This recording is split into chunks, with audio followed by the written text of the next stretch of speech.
അപ്പോൾ നമ്മളുടെ chocolate ക്രസൻറ്റിൻ്റെ detailed video ആണ്. പക്ഷേ ഇതിൻ്റെ അകത്തൊരു വീഡിയോ എനിക്ക് കട്ടായി പോയിട്ടുണ്ട്. എഡിറ്റ് ചെയ്യാൻ നേരത്ത് ആ വീഡിയോ മാത്രം പ്ലേ ആവുന്നില്ല. അപ്പോൾ അതിന് വേണ്ടി നമ്മൾ 2 കപ്പ് മൈദയും കുറച്ച് സോൾട്ടും ഇട്ടിട്ട് നല്ലോണം പൊടി മിക്സ് ചെയ്തെടുക്കുക.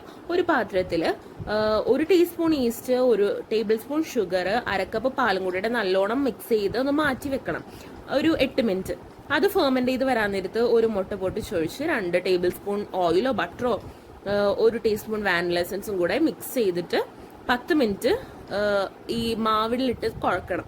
10 മിനിറ്റ് നല്ലോണം 8 മിനിറ്റ് 10 മിനിറ്റ് കുഴച്ചിട്ട് പിന്നെ 1 ഹവർ ഇത് ഫെർമെൻറ്റ് ചെയ്യാൻ വെക്കണം. എന്നിട്ട് ഈക്വൽ സൈസാക്കി ഉരുളകളാക്കി നമ്മൾ ചപ്പാത്തിക്ക് പരത്തൂലേ അതുപോലെ കുഴച്ചിട്ട് ഒന്നിൻ്റെ മീതെ ഒന്ന്, അതാണ് കട്ടായത് വീഡിയോ, ഒന്നിൻ്റെ മീതെ ഒന്നായിട്ട് വെച്ചിട്ട് നടുക്ക് ബട്ടർ തടവി കൊടുക്കണം. എന്നിട്ട് അത് ഫ്രിഡ്ജിൽ വെച്ചിട്ട് ഒരു 30 മിനിറ്റ് ഫ്രിഡ്ജിൽ വെച്ചിട്ട് പിന്നെ എടുക്കണം. എന്നിട്ട് ഇതിങ്ങനെ പരത്തി കൊടുക്കണം. നല്ലൊരു വലിയ ഷേപ്പായിട്ട് പരത്തണം. എന്നിട്ട് പിന്നെ ഈക്വൽ സൈസായിട്ട് 4ആക്കി കട്ട് ചെയ്ത് പിന്നെ ഒന്ന് നടുക്ക് പിന്നെ ഡിവൈഡ് ചെയ്ത് ലാസ്റ്റിലൊരു കട്ടിട്ട് കൊടുത്തിട്ട് ചോക്ലേറ്റ് അല്ലെങ്കിൽ ജാമോ എന്ത് വേണമെങ്കിലും നിങ്ങൾക്ക് ഫില്ലിങ് വെക്കാം.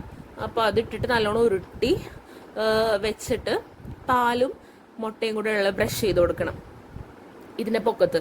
അപ്പോൾ എല്ലാ ചോക്ലേറ്റ്സും വെച്ചിട്ടുണ്ട്. ഒരു 20 മിനിറ്റ് വെക്കണം കേട്ടോ. എന്നിട്ട് വേണം 150 ഡിഗ്രി സെൽഷ്യസിൽ 10 മിനിറ്റ് പ്രീഹീറ്റ് ചെയ്ത ഓവണിൽ 180 ഡിഗ്രി സെൽഷ്യസിൽ ഒരു 40 മിനിറ്റ്സ് ആയിട്ടോ. അപ്പോൾ നമ്മുടെ ക്രോസൻസ് റെഡി ആയിട്ടുണ്ട്. എല്ലാവരും ഒന്ന് ട്രൈ ചെയ്ത് നോക്കണം. വീഡിയോ കട്ടായതാണ് ഒരു പ്രശ്നം വന്നത്. അപ്പോൾ എല്ലാവരും ചാനൽ സബ്സ്ക്രൈബ് ചെയ്യുക. Thank you for watching.